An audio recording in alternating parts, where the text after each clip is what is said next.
गुरसिमरन, क्या कुछ अपडेट्स आपके पास? देखिए, मारे गए आतंकी, जो 3 आतंकी मारे गए थे, तीनों पाकिस्तानी आतंकी थे और इनके कब्जे से सुरक्षा बलों को 3 AK राइफल्स के साथ साथ 6 मैगजीन, 4 पिस्टल, 8 मैगजीन, जो पिस्टल की मैगजीन है, 6 हथगोले और उसके साथ साथ खाने पीने का सामान और सिगरेट बरामद हुए हैं। सिगरेट पर जो पाकिस्तानी मार्किंग है वो बताती है कि ये पाकिस्तान में अपने साथ खाने पीने का सामान, सिगरेट और हथियार, असला बारूद लेकर भारत में घुसपैठ की कोशिश कर रहे थे, क्योंकि अमरनाथ यात्रा जारी है। इस बीच बड़ी कोशिशें जो है पाकिस्तान की तरफ से हैं कि किसी तरह यात्रा में खलल डाला जाए और उसके साथ साथ आतंकियों को भारतीय सरजमीन पर भेजकर एक बेस बनाने की कोशिश है कि आतंकी यहां पर आए, कुछ समय अपना बेस बनाएं और उसके बाद बड़े आतंकी हमलों को अंजाम दें। लेकिन जिस तरह से सुरक्षा बलों ने भारी मात्रा में 3 AK राइफल्स के साथ साथ 6 AK की मैगजीन, 4 पिस्टल, 8 पिस्टल की मैगजीन और 6 हथगोले बरामद किए हैं, यह बताता है कि आतंकी एक बड़े प्लान के साथ भारतीय सरजमीन पर पहुंचने वाले थे। और जिस तरह से इनके पास से खाने पीने का सामान और सिगरेट जिस पर की पाकिस्तान की मार्किंग है वो बरामद हुए हैं, बताता है कि पाकिस्तानी सेना की शय के बिना ये भारतीय सरजमीन पर दाखिल नहीं हो सकते थे।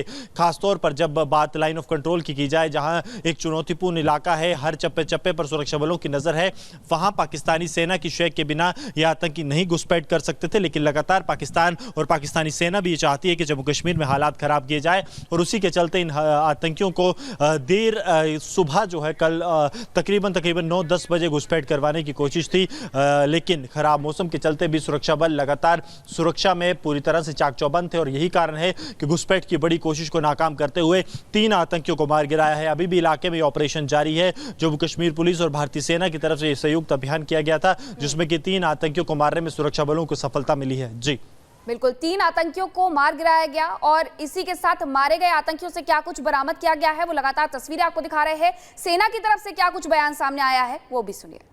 है कि वो सामान्य स्थिति और विशेष रूप से अमरनाथ यात्रा को बाधित करने के उद्देश्य से भीतरी इलाकों में तोड़फोड़ और विध्वंसक गतिविधियों को अंजाम दे सके। इसीलिए पिछले कुछ हफ्तों से नियंत्रण रेखा पर और उसके आगे के क्षेत्र में हमारे सैनिकों का आक्रामक रूप से दबदबा रहा है।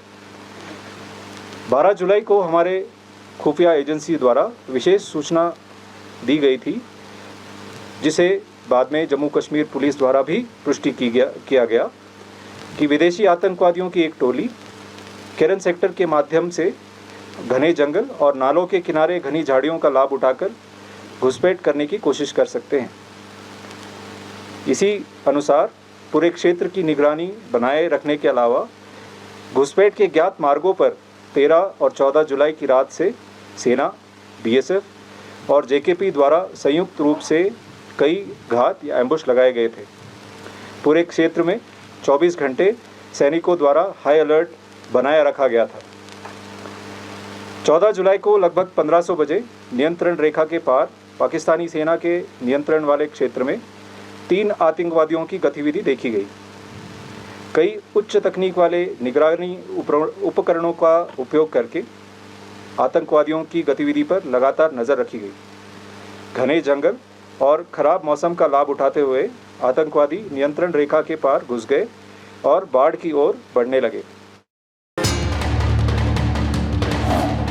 आप कहेंगे हम दिल्ली में ही केदारनाथ बना लेंगे, ये नहीं हो सकता। केदारनाथ धाम तो मूल स्थान जो है जो दिन हमारा उत्तराखंड के अंदर ही है, दूसरे स्थान पर धाम नहीं हो सकता। बाबा का धाम फिर क्यों संग्राम? दिल्ली के बोराड़ी में बाबा केदारनाथ का प्रतीकात्मक मंदिर बनाने को लेकर विरोध के सुर अब तेज हो गए हैं। केदारनाथ धाम को लेकर उत्तराखंड के केदार घाटी में लोग विरोध जता रहे हैं। दरअसल कुछ दिन पहले केदारनाथ धाम ट्रस्ट ने दिल्ली के बोराड़ी में केदारनाथ के प्रतीकात्मक मंदिर पर निर्माण करवाया जा रहा है। इसको लेकर सामने आई तस्वीरें कुछ, और दिल्ली के बोराड़ी से ग्राउंड रिपोर्ट भी आपको दिखा देते हैं कि क्या कुछ तैयारी हो रही है और विरोध क्यों देखने को मिल रहा है। देखिए, मैं आपके माध्यम से स्पष्ट करना चाहूंगा कि दिल्ली में किसी केदारनाथ धाम ट्रस्ट द्वारा जो मंदिर निर्माण प्रस्तावित किया गया है उसमें प्रदेश सरकार का किसी प्रकार का कोई संबंध नहीं है और न ही प्रदेश सरकार द्वारा किसी प्रकार का कोई आर्थिक सहयोग प्रदान किया गया है। माननीय मुख्यमंत्री जी इस प्रस्तावित मंदिर के शिलान्यास कार्यक्रम में सम्मिलित हुए थे।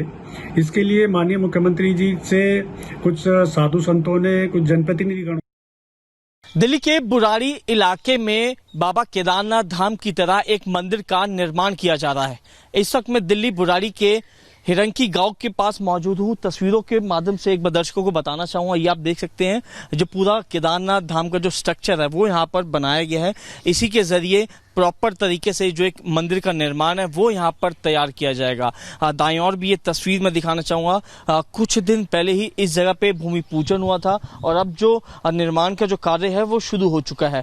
दरअसल आपको बता दें, केदारनाथ धाम ट्रस्ट बुराड़ी दिल्ली में केदारनाथ के प्रतीकात्मक मंदिर का निर्माण जो है इनके द्वारा करवाया जा रहा है, जो कि तैयारियां काफी जोरों शोरों से शुरू हो चुकी है।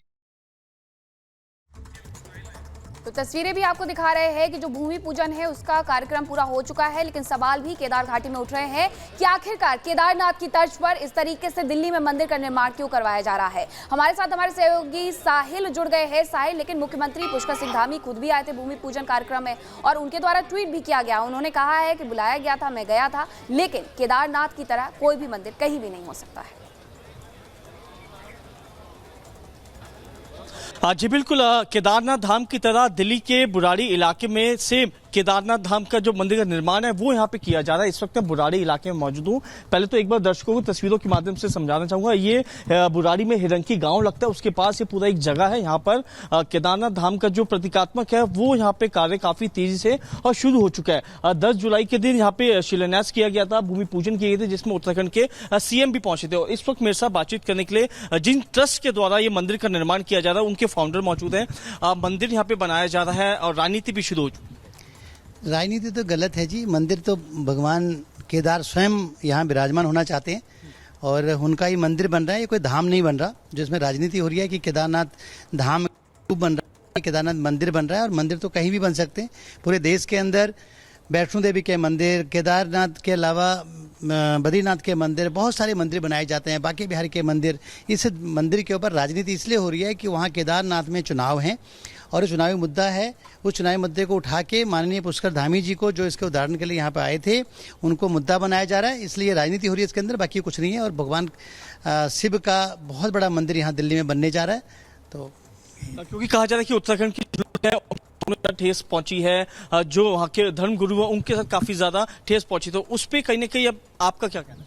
ठेस तो नहीं पहुंचनी चाहिए थी और ये बड़ा धर्म का काम है, हिंदुओं का काम है, सनातन धर्म का काम है और सनातन को आगे बढ़ाने का काम है। हमने कोई गलत काम नहीं किया। मंदिर बनाने के लिए तो यदि आपको कहीं भी लगता है किसी को मंदिर बनाना धर्मगुरु को गलत लगता है तो वो लोग मंदिर में ही होते हैं, तो उनको गलत क्यों लगता है, उनको क्यों गलत लग रहा है, हमें इसकी जानकारी नहीं है। लेकिन हम अच्छा काम कर रहे हैं और दिल्ली के अंदर भव्य केदारनाथ बाबा का मंदिर बनने जा रहा है और बनेगा। कब भूमि पूजन हुआ था, कब सीएम आए, तो किस तरह की तैयारी यहाँ पे चल रही है, कितना समय लगेगा? 10 तारीख को इसका भूमि पूजन हुआ था सवेरे 8 बजे और 2 से 3 साल करीब इसमें बनने में लगेगा और तैयारियां बड़ी जोर शोर पे हैं और पूरे दिल्ली में और यहाँ के श्रद्धालुओं का और भक्तजनों का बहुत बड़ा उत्साह है। और यहाँ भूमि पूजन होने के बाद यहाँ मंदिर की तैयारियां शुरू हो गई हैं। जो ये पूछ रहे हैं कि आखिरकार केदारनाथ की तर्ज पर क्यों ये बनाया जा रहा है। आपको बताते हैं कि मुख्यमंत्री पुष्कर सिंह धामी ने क्या कुछ कहा है केदारनाथ धाम की प्रतिलिपि बनने पर। देखिए, केदारनाथ धाम चूँकि हमारा जो ज्योतिर्लिंग है उसका स्थान एक ही है, दूसरे स्थान पर धाम नहीं हो सकता है। प्रतीकात्मक रूप से मंदिर चूँकि अनेक स्थानों पर बने हैं, ऐसे स्थानों पर मंदिर बनते रहे, लेकिन मूल स्थान जो है ज्योतिर्लिंग हमारा उत्तराखंड के अंदर ही है, दूसरे स्थान पर धाम नहीं हो सकता।